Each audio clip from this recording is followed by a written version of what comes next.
Olá, uma boa tarde a você, assinante, que está acompanhando a programação da Terceira Via TV. A sua melhor imagem em Campos, Macaé e Rio das Ostras, também em HD. Seleção brasileira já está em Santiago para jogo de quinta-feira com o Chile pelas eliminatórias do próximo Mundial. Felipe Coutinho cortado por contusão e Kaká é convocado por Dunga. Flamengo vence o Lanterna com mais de 52 mil pessoas no Maracanã. Vasco deixa escapar a vitória aos 40 do segundo tempo e quase leva a virada do Avaí. Fluminense, sem forças para reagir, leva passeio na Vila Belmiro. Corinthians, líder, teve trabalho para empatar com a Macaca em Campinas. Palmeiras leva chocolate em Chapecó e trio de árbitros trapalhão sai de campo escoltado pela polícia. Americano humilha o São Gonçalo no estadual de futebol de 7, na maior goleada da competição. E Goitacás perde para o Séries de virada. Tudo isso agora, no Boletim do Esporte, aqui pela sua Terceira Via TV. Com 3 jogos no sábado e 7 no dia de ontem, foi realizada a 29ª rodada do Campeonato Brasileiro da Série A. E teve de tudo. Gols mal anulados, times da zona de rebaixamento goleando outro que estava no G4 e até jogador expulso retornando para o jogo quando já estava no vestiário. A rodada começou no sábado, com o Internacional derrotando o Sport Recife, dirigido por Paulo Roberto Falcão, por 2-1 em Porto Alegre. Aos 19 minutos, Lisandro Lopes marcou o primeiro do jogo para o time colorado, mas Elber empatou para o pernambucano. No entanto, Rodrigo Dourado voltou a colocar o Internacional na frente e foi só. No estádio Couto Pereira, o Coritiba foi derrotado diante da sua torcida para o Atlético Mineiro por 3-0. Leandro Silva fez contra ao tentar cortar cruzamento da esquerda e sempre com o Galo melhor em campo, Giovanni Augusto ampliou a vantagem. Coritiba apenas lutava, mas não conseguia finalizar com sucesso. E já no final, Lucas Prato, que participara das jogadas que resultaram nos 2 primeiros gols, acabou marcando o seu de pênalti, fazendo 3-0 e mantendo o Atlético na vice-liderança, 5 pontos atrás do Corinthians. Finalmente, o São Paulo, com o gol de Rogério, foi o suficiente para derrotar o Atlético Paranaense no Morumbi, né? Pois é, logo após mais uma derrota no Brasileirão, o dirigente do Furacão anunciara a demissão do seu treinador e a contratação de Cristóvão Borges. No final do jogo, o técnico Juan Carlos Osório disse que nesta quarta-feira dirá se continua à frente do São Paulo ou se vai dirigir a seleção do México. Mas ontem pela manhã, com mais de 42 mil pessoas pagando ingresso, lotando o Maracanã, o Flamengo derrotou o Lanterna Joinville por 2-0. O Carioca gosta realmente de uma farra, domingo pela manhã e tal. Foi um domingo meio chuvoso lá no Rio, hein? O time rubro-negro foi superior durante toda a partida, embora não tenha feito uma grande apresentação, um grande jogo, foi suficiente para garantir os 3 pontos. Ayrton, cobrando falta, fez um golaço para o time da Gávea, levantando a torcida no Maracanã. A bola foi colocada no ângulo da meta defendida por Agenor. Isso só aos 11 minutos do segundo tempo. Durante o primeiro tempo, o time catarinense, último colocado, resistiu à pressão do Flamengo e garantiu 0-0 no placar. O segundo gol foi marcado pelo garoto Gabriel, também um golaço. Ele penetrou entre os zagueiros com categoria e tocou por cobertura, né? Evidentemente que por cima do goleiro do Joinville. Mais uma vez, a massa torcedora fazia festa no estádio. Os times só voltarão a jogar, aliás, todos os times, pelo Campeonato Brasileiro, né, no meio da próxima semana, dias 14 e 15. Isso em virtude dos jogos da seleção brasileira. E o Vasco desperdiçou a oportunidade de garantir os 3 pontos, já que vencia o Avaí em Floripa com um gol de pênalti no final do primeiro tempo, marcado por Nenê, né? O pênalti foi marcado pelo árbitro, mas, como sempre, gerando reclamações dos jogadores adversários e da torcida de Santa Catarina. No segundo tempo, quem tomou sufoco foi o Vasco, até que Avaí teve um pênalti a seu favor. Mas, por sorte do time carioca, o pênalti foi desperdiçado.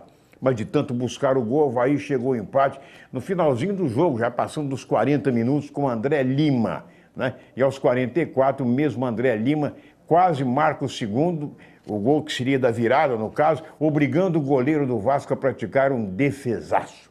Final 1-1, 14.582 pagantes e renda de R$ 318.992. Os jogadores reclamaram muito do estado péssimo do gramado lá do Ressacada. E o Fluminense, hein? Foi a Santos e sem Fred, Scarpa, Cícero e acabou levando o passeio do Peixe 3-1 na Vila Belmiro. O primeiro gol do time da casa foi resultado de uma jogada bizarra do goleiro Diego Cavalieri, que ao tentar rebater uma bola, jogou a bola em cima de Lucas Lima e a bola foi parar no fundo da rede. O segundo gol foi de Marquinhos Gabriel. Aí já o Fluminense se mostrando sem poder de reação. O Santos continuava criando oportunidades de gol, mas Cavalieri realizou 2 ou 3 defesas excelentes. O terceiro gol foi marcado por Neto Berola no final da partida. A bola saiu e logo o tricolor carioca fez o seu gol de honra. Num contra-ataque, o garoto Robert, lá da Baixada Fluminense, de Xerém, finalizando com categoria entre os zagueiros adversários.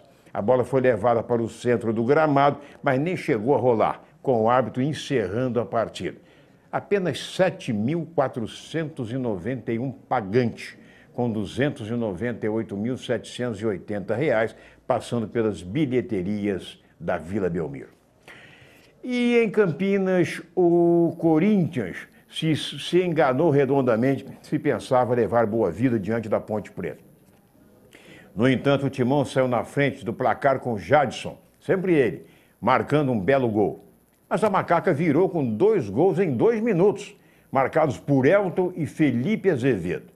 Mas já no final do jogo, Rodriguinho, que entrou no lugar do Elias, bateu forte das proximidades da área e empatou a partida final 2-2 no Moisés Lucarelli.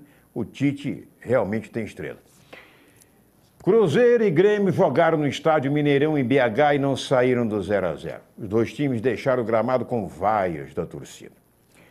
No Serra Dourada, o Goiás também deixou o campo vaiado pelos seus torcedores e com seu presidente dando entrevistas afirmando que os jogadores não merecem respeito.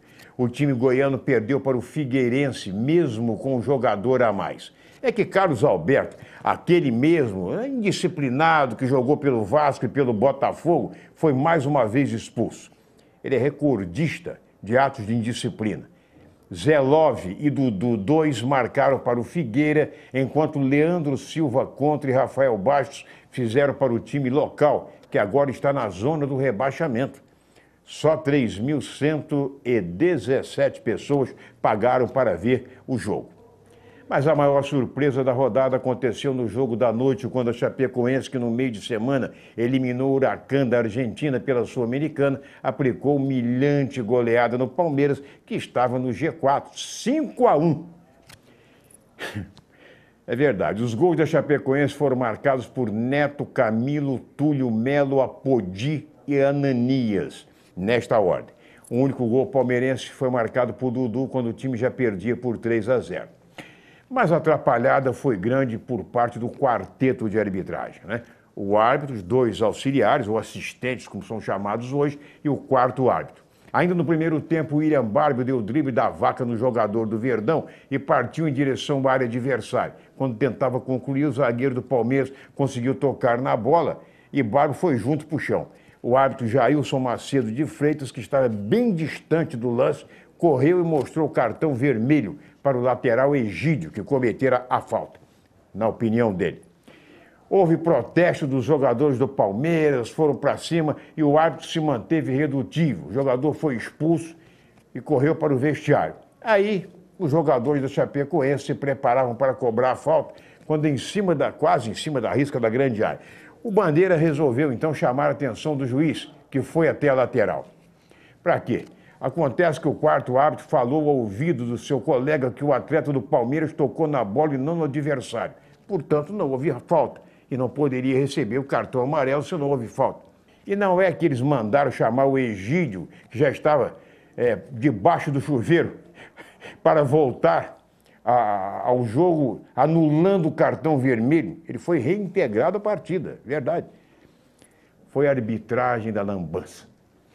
E depois da 29ª rodada, o Corinthians continua líder com 61 pontos, seguido do Atlético Mineiro com 56. O Grêmio está em terceiro com 52 e fechando o G4, o Santos com 46. Em quinto, São Paulo também com 46. O Palmeiras está em sexto com 45, sétimo, Flamengo com 44, oitavo, o Internacional com o mesmo número de pontos. Nono, a Ponte Preta, 41 e em décimo, o Sport Clube Recife com 40 pontos. O Fluminense está em 12º com 37 e o Vasco continua em penúltimo com 27 pontos, atrás do Coritiba, que é o primeiro fora da zona da confusão. Figueirense e Joinville são os outros que, se o campeonato acabasse hoje, estariam na Série B. Mas jogando no fim de semana pela Série B, o Botafogo empatou com o Sampaio Corrêa 2-2. O jogo foi disputado em São Luís do Maranhão, com a torcida local lotando o estádio do Castelão. O time carioca sustentou a vantagem no placar até o final da partida, mas o Sampaio conseguiu o gol de empate já nos acréscimos. Os resultados do fim de semana na Série B foram Criciúma 0, Paraná 0, Sampaio 2, Botafogo 2, Bahia 1, Vitória 3. Jogo tumultuado e com o atacante Chiesa sendo expulso após receber o segundo cartão amarelo aos 46 do segundo tempo. O jogador peitou o árbitro, empurrou o árbitro Leandro Voaden e disse que não iria sair de campo. Daqui não sai, acabou. Voaden acabou encerrando a partida, mostrando o cartão vermelho, que era o segundo, no caso o segundo amarelo, depois o vermelho, né? E deixou o campo cercado pela polícia, já que os torcedores do Bahia passaram a hostilizá-lo. Segundo o delegado da partida, o atacante pode pegar até 6 jogos de suspensão. E o Vitória, segundo colocado, com 52 pontos, 4 atrás do Botafogo. Santa Cruz e América Mineiro, ambos com 48 pontos, completa o G4. Outros resultados da Série B: Boa Esporte 1, CRB 3, Atlético Goianiense 2, Paysandu 1, Oeste 2, Náutico 0, Mogi 1, América Mineiro 2. Jogando no Moacirzão, aqui pertinho, o Macaé saiu do sufoco e se afastou 8 pontos da zona do rebaixamento, derrotando o ABC de Natal por 3-1. Mas foi o time de Natal que saiu na frente com o Edno, mas o Alvianil Praiano virou o placar com gols de Juninho, Pipico e Fernando Neto. Macaé está agora, como eu já disse, 8 pontos à frente do primeiro da zona da confusão. O próximo jogo será amanhã no Independência com o América Mineiro. Aliás, o jogo em Macaé foi o clássico dos cartões, um festival. Fernando Neto, Igor, Julião e Pipico do Macaé, Erivelto e Rafael Miranda do ABC com cartão amarelo.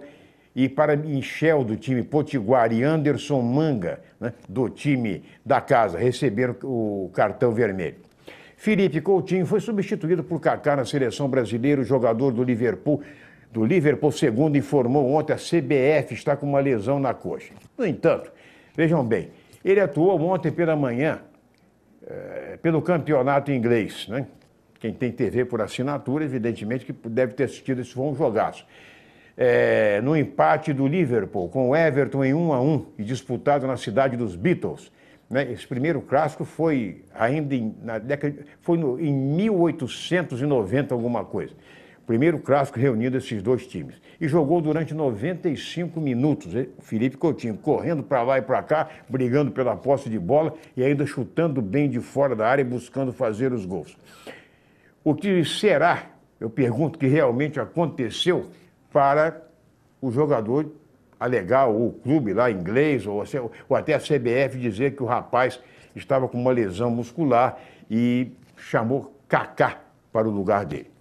Bom, se o Brasil não vai poder contar com o Neymar nos 2 primeiros jogos pelas eliminatórias do Mundial e se a Argentina não vai poder ter Messi por 2 meses, a Colômbia também não vai poder escalar James Rodrigues.